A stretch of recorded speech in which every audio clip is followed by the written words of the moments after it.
Hello and welcome to the first episode of IBPD4PT. Today's topic is one of the most popular trends in education, which is constructivism. While constructivism has implications and applications in other areas, our focus here will be exclusively on its impact within the field of education. Constructivism is primarily attributed to the work of psychologists John Piaget and Vygotsky, who believed that learners actively construct their own understanding of the whole world through experiences and social interaction. In education, that means that learners develop their understanding of new information by integrating it with what they already know or their prior knowledge through interactive social process. Constructivism, therefore, has shifted teachers' role from being knowledge deliverers to experience designers, meaning teachers' responsibility, according to constructivist theory, is to design interactive experiences through which learners can construct and co-construct their learning and understandings. The International Baccalaureate philosophy is grounded in constructivist principles emphasizing prior knowledge, active learning, social interaction or collaboration, and personal insight or reflection. These are some of the IB aspects or approaches that are primarily based on constructivism. Together, we'll explore these concepts and more in detail in future videos. It's also worth mentioning here that constructivism might contrast with direct teaching, which is a more traditional approach where teachers deliver new information in a very direct and explicit way. Some scholars like Daniel Wenham support direct teaching and claim its effectiveness, especially with novice learners. What I want to say here is that IB is based on constructivism, but that doesn't mean I'm diminishing direct teaching, because I believe that professional teachers should be able to utilize the right approach based on their professional judgment and based on their students' needs. Now let's move on to our quick quote. Our quote today is a widely recognized one about constructivism in education by Jean Piaget. Let's read the quote together. Knowledge is not a copy of reality. To know an object is to act on it. To know is to modify, to transform the object, and to understand the process of this transformation, and as a consequence, to understand the way the object is constructed. When I first read this quote, I connected it with the principles of Bloom's taxonomy, which categorizes learning objectives into hierarchical levels of cognitive complexity. According to Bloom, the most basic level is remembering, which aligns with Piaget's view that knowledge is not simply a copy of reality. This suggests that mere memorization or recalling facts does not constitute true knowledge. The next level mentioned in Piaget's quote is to act, which entails understanding and applying. In other words, learners cannot transfer or use knowledge in different situations unless they are able to interpret, explain, or understand it. Piaget then describes the need to understand the process of transformation and to understand how the object is constructed, which aligns with Bloom's levels of analyzing and evaluating. At this stage, learners can analyze or break down information to understand relationships and organizational structure, and then evaluate or assess the quality of it or effectiveness of an object. Finally, Piaget refers to the ability to modify or transform the object, which loosely connects to Bloom's highest level, creating.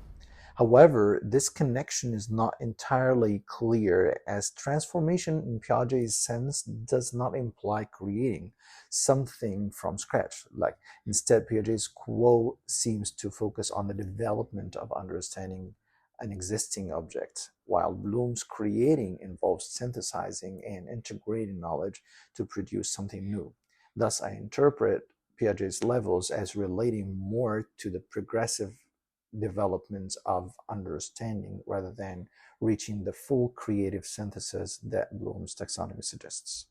Now let's move to our classroom thoughts. How to start an IB lesson. This is actually not only for IB lessons, but applies to all lessons. As mentioned in the first section of this episode, activating prior knowledge is a fundamental aspect of constructivism. Teachers should begin their lessons by activating learners' prior knowledge, which can be done through various ways, such as warm-ups, lead-ins, activators, or community builders. The goals of this stage are, first, to help learners activate their prior knowledge, so they can make connections to the new lesson. Secondly, to build or strengthen a sense of community, fostering better collaboration among learners. And thirdly, to explicitly teach skills. To achieve these goals, establishing a routine is very essential. For example, we can start lessons with a check-in, which would allow learners to share their feelings and strengthen their sense of community. Next, a bellwether question can be used to activate prior content knowledge. Then an activity can follow to give learners an opportunity to practice a skill they'll need later in the lesson content.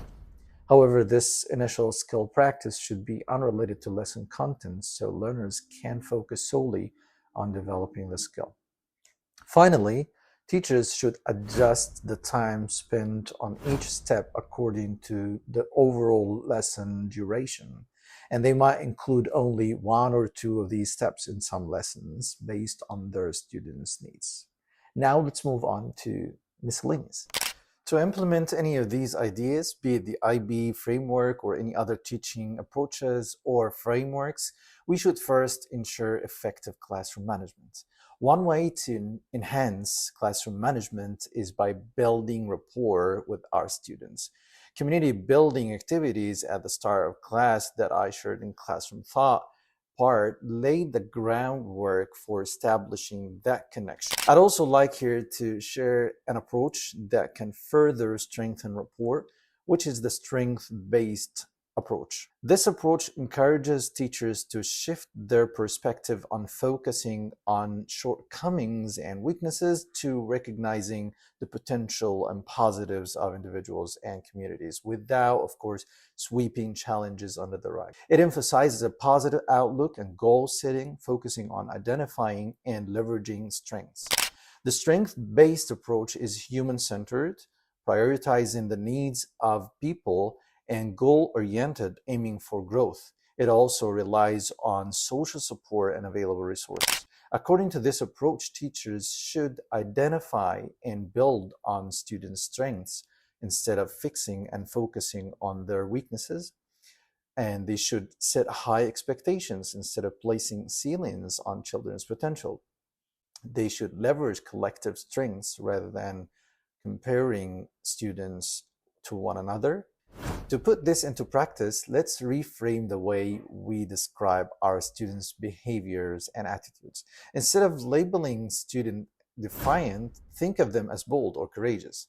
Consider energetic instead of hyper, communicative instead of talkative, persistent instead of stubborn, assertive can replace aggressive, eager can replace impatient, connection seeker can take the place of attention seeker. Instead of tattletale, recognize them as justice-oriented, highlighting their desire for fairness.